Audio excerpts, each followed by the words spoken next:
Cessna 120. Hi, this is Mark from Skywagon University, and today we're going to do a little aeroplane review, look around, walk around and flight in this 1946 Cessna 120. These are great little primary trainers. 1946, the year after the Second World War ended. But look at it. I mean, so a little bit of history. The 120, I always thought the 120, and then they produced it and stopped making it, and then they made a 140 and produced it and stopped making it and made a 150. They didn't. They made the 140 and the 120 at the same time in 46. So the 120 has no flaps. We'll look around it and look at the details of it. No flaps and no electrical system and no rear window. But if you add the rear window and the electrical system and the flaps, it becomes the 140, and they made them at the same time in 46. And then in 49, the 140 got a single strut and an electrical system, a single strut and metal wings, and it became the 140A, and then they stopped making the 120. So this, in all effect, is basically a 140 without flaps. But let's look at it a little bit closer up. So originally in 1946, when this plane was built, it would have had fabric wings. It's now got metal wings. They've been metallized. All 120s have double struts. 140s have double struts. 140As, which is 48 to 51, have single strut. If it's single strut, it's factory metal wing.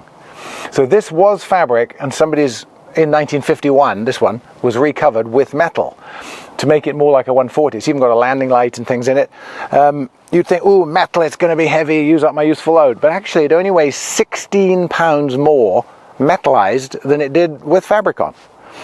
It's got a strobe light and a beacon. It's got landing lights in the front of the wing, everything. There's no fabric anymore. The ailerons, all the skins are metal now, and it's been like that since the 50s. No flaps.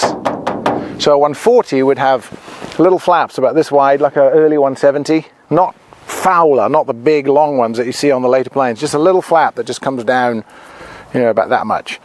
And there isn't a lot of difference. If you're flying this plane without flaps, if you're high, you slip it. I mean, you're not going to notice much difference. Also, this window, when this was new in 46, would not have been in the plane. It would have just been sheet metal here.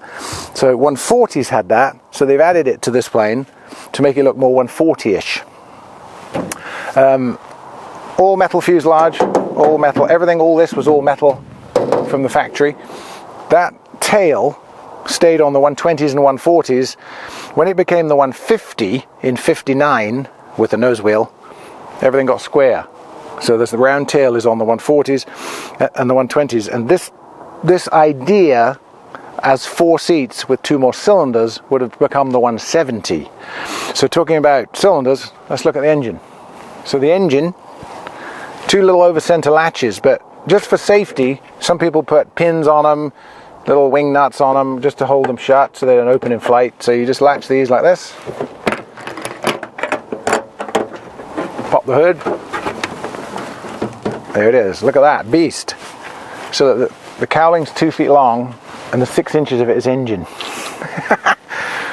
Tiny. So this is a Continental 4-cylinder, 85 horsepower, conventional drive little engine. It's the original engine would have been this engine, but not with a starter. So the starter motor here, the oil filter, didn't have that. This would have been no electrical system, no starter. It would have been a Hemingway starter. Regular viewers will know what that is, but a Hemingway starter is when you go farewell to arms. Anyway, that's my little joke about that. But look underneath here for access. Voltage regulator, magneto, starter, plugs. It's very, I mean, it's old school, excellent access, and the other side opens exactly the same way too. So we'll close that, and we'll carry on looking at it, and then we'll fly it. So here we are in the cockpit. Small, close, tight, but it's pretty much like a Cessna 150 would be. Very retro. Steering wheels, yokes, normal conventional stuff. A navcom, transponder. The way you start them is mixture in, master on. I won't do it.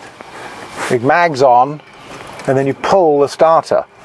And you pull it, it engages, you shove it in. And now this is only mags, this isn't start. So you've got left, right, both on the key. a pull starter, like 170s, like 140s. It's just the way they used to be. Push to torque here and here. All the usual gyros. There's even a VOR in it. Nice conventional little layout. This bit here comes off. If you undo these, you can take out that panel and get to the back and work on it. Very good visibility. It's even got skylights. This plane's it's got excellent paint, it's good interior in it, but the sun has deteriorated the headliner because of these skylights. So it's coming away a little bit here, but that's really its only defect, cosmetically.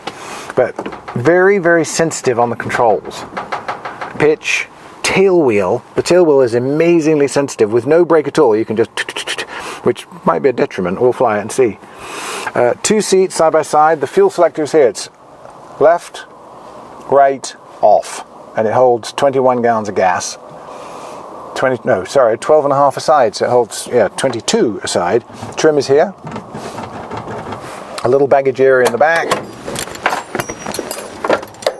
Voluminous, like 1 foot big. A suitcase could go in here, a little pouch. But nice, handy little plane for just sort of flying around the local area in. It burns about 5 gallons an hour. It does about 90 knots.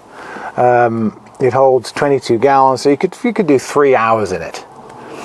And you could get a tail wheel endorsement too. This is a perfect tail wheel endorsement trainer. So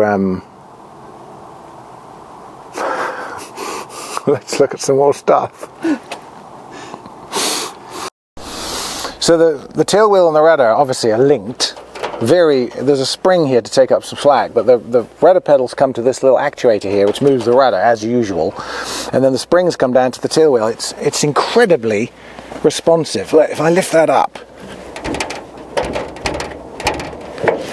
and that's not because I'm strong, that's because that weighs nothing.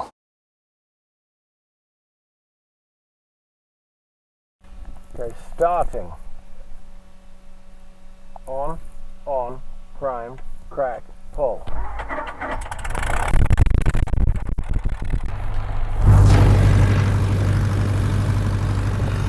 So the intercom is not allowing me to speak without transmitting. So I'm going to be talking. So I'm going to briefly talk into the microphone direct while I taxi the plane up to the other end. Very responsive steering with the tail wheel.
So just that was a quick little brief walk around and look at this little Cessna 120 and a quick flight in it to show you how they fly.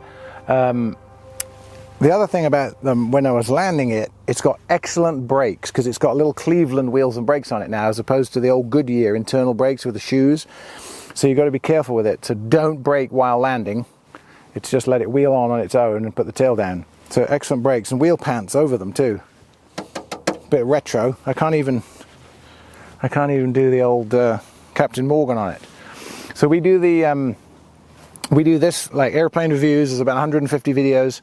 And we also do the podcasts. So if you're local, you've got an interesting plane, contact me and we can do a owner interview and a walk around and a talk about the plane itself. Or if you've got an interesting aviation story, anything, it can be as simple as learning to fly or an event that you had or in the military or a Concorde captain or anything in between. Just contact us because we'll do the podcast in the little studio with the 2 chairs and a bit of a chat with no plane involved.